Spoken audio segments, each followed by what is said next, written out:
बिस्मिल्लाहिर्रहमानिर्रहीम। मेरा नाम है उज़ैर अहमद और आज हम जिस टॉपिक पे बात करेंगे उसका नाम है एनीलिंग। एनीलिंग हमारे पास हीट ट्रीटमेंट का एक प्रोसेस है। और हीट ट्रीटमेंट क्या होता है?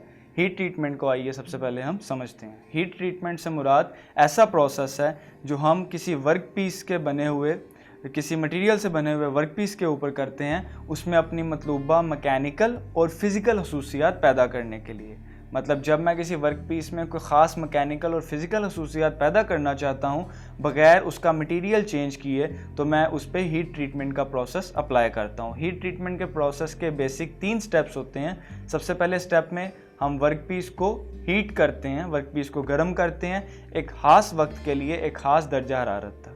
दूसरे स्टेप में हम कुछ देर के लिए उस दर्जा हरारत को मेंटेन करके रखते हैं, उस दर्जा हरारत को बरकरार रखते हैं, वर्क पीस का दर्जा हरारत मेंटेन और कायम रखते हैं एक सर्टेन टाइम पीरियड के लिए, जिसको हम सॉकिंग का प्रोसेस कहते हैं। उसके बाद तीसरे स्टेप में हम कूलिंग का प्रोसेस अप्लाई करते हैं। और कूलिंग के प्रोसेस में जिस तरह नाम से जाहिर है कि वर्क पीस को ठंडा किया जाता है, और वो भी एक ख़ास तरीके से, एक ख़ास वक्त के लिहाज से।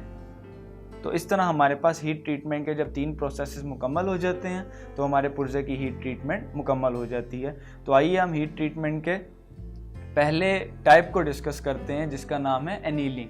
तो हीट ट्रीटमेंट की जो टाइप की हम बात कर रहे हैं एनीलिंग, ये ऐसी टाइप है जिसमें हम पुर्जे के ऊपर हीट ट्रीटमेंट करते हैं ताकि इसकी सख्ती कम हो जाए, इसकी हार्डनेस कम हो जाए और इसकी डक्टिलिटी और मीलेबिलिटी बढ़ जाए। यानी एनीलिंग ऐसा प्रोसेस है जो किसी पुर्जे पर उस वक्त किया जाता है जब उसकी हार्डनेस यानी सख्ती को कम करना हो और उसकी डक्टिलिटी और मीलेबिलिटी यानी तार पजीरी और वर्क पजीरी को बढ़ाना हो।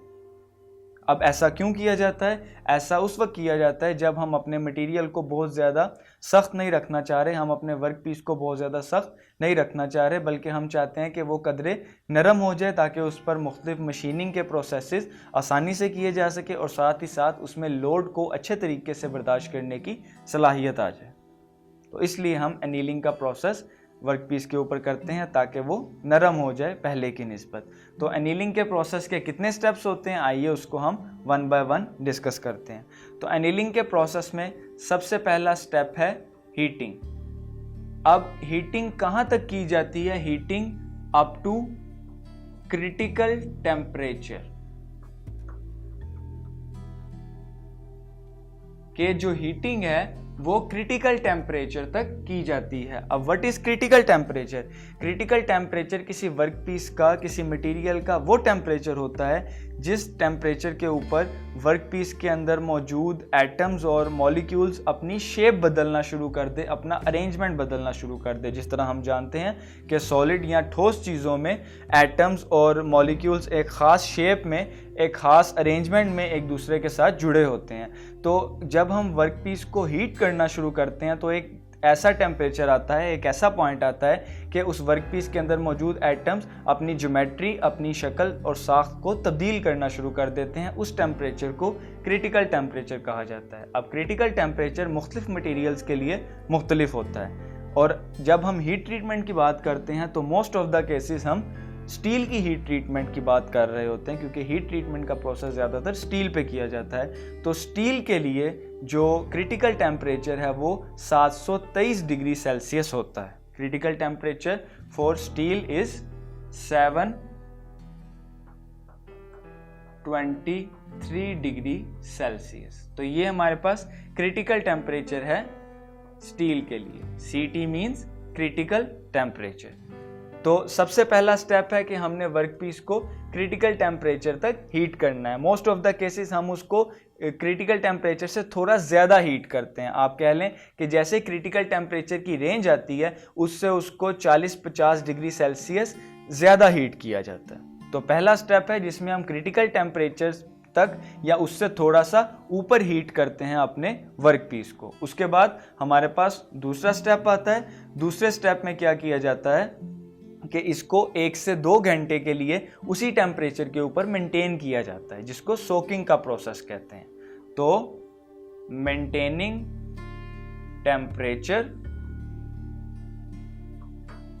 For 1 to 2 hours.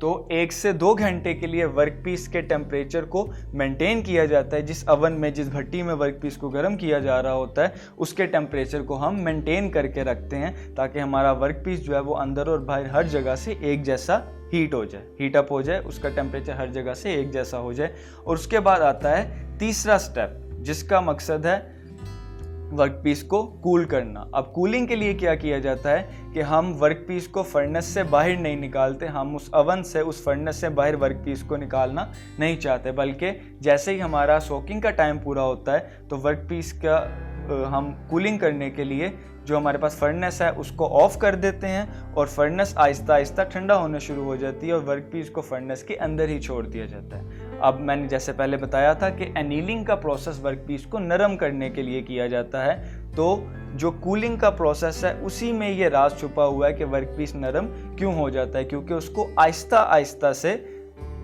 ठंडा किया जाता है और इसी तरह से उसकी सख्ती कम होती है और उसकी डक्टिलिटी यानी तार पजीरी और मेलेबिलिटी यानी वर्क पजीरी बढ़ जाती है। तो थर्ड स्टेप इज कूलिंग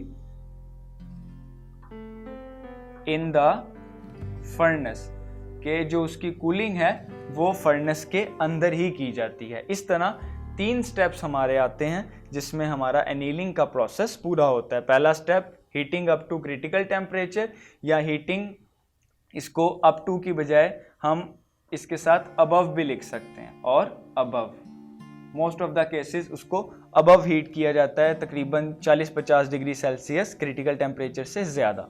तो क्रिटिकल टेम्परेचर तक या उससे 40-50 डिग्री सेल्सियस ज़्यादा हीट करना, उसके बाद 1 से 2 घंटे तक उसी टेम्परेचर के ऊपर मेंटेन रखना वर्कपीस को, और तीसरा स्टेप आता है कि उसको फर्नेस के अंदर ही ठंडा होने के लिए छोड़ देना। तो जब हमारे पास एनीलिंग का प्रोसेस मुकम्मल हो जाता है तो हासिल होने वाला वर्कपीस पहले की निस्बत कम सख्त होता है, उसमें डक्टिलिटी ज़्यादा होती है और उसमें मीलेबिलिटी ज़्यादा होती है। अब बात करते हैं प्रोसेसेस की।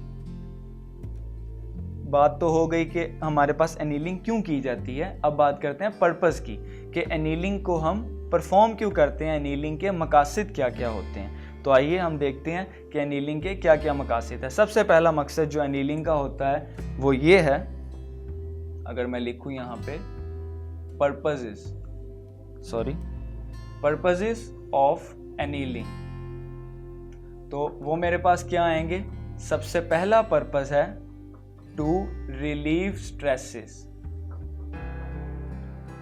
जिस तरह हमें पता है कि फोर्जिंग और कास्टिंग वगैरह से जो पुर्जे बनाए जाते हैं उनके अंदर स्ट्रेसेस आ जाते हैं, उनके अंदर बहुत ज़्यादा खिंचाव की फोर्सेस आ जाती हैं जो कि वर्कपीस के लिए अच्छी नहीं होती। तो उन फोर्सेस को ख़त्म करने के लिए, कम करने के लिए हम एनीलिंग का प्रोसेस करते हैं। दूसरा, जिस तरह के पहले हम डिस्कस कर चुके हैं, इंक्रीज डक्टिलिटी, तार पजीरी को बढ़ाने के लिए। तो जैसे डक्टिलिटी बढ़ती है वैसे ही मीलेबिलिटी भी बढ़ जाती है। और उसके बाद थर्ड हमारे पास जो उसका पर्पस है वो है टू इंक्रीज मशीनेबिलिटी। सॉरी,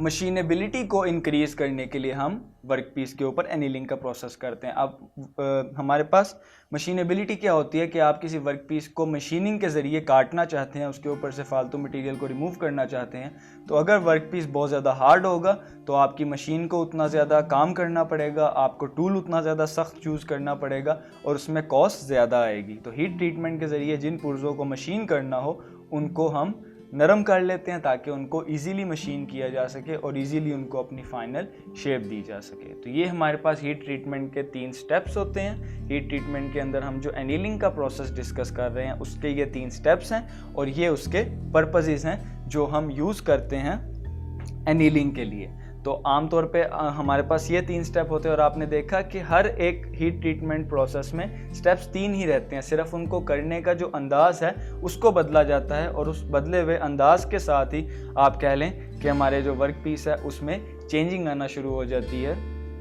उसकी कैरेक्टरिस्टिक्स में चेंज आ जाता है। तो हमारे पास 3 स्टेप्स में एनीलिंग का प्रोसेस पूरा किया जाता है और उसके हमारे पास पर्पसेस क्या होते हैं, वर्कपीस के अंदर से स्ट्रेस को ख़त्म करना, वर्कपीस की डक्टिलिटी को बढ़ाना और वर्कपीस की मशीनेबिलिटी को बढ़ाना, या दूसरे अल्फाज में कहूँ तो हार्डनेस या सख्ती को कम करना ताकि उनको आसानी से मशीन किया जा सके। उम्मीद है आपको लेक्चर की समझ आई होगी।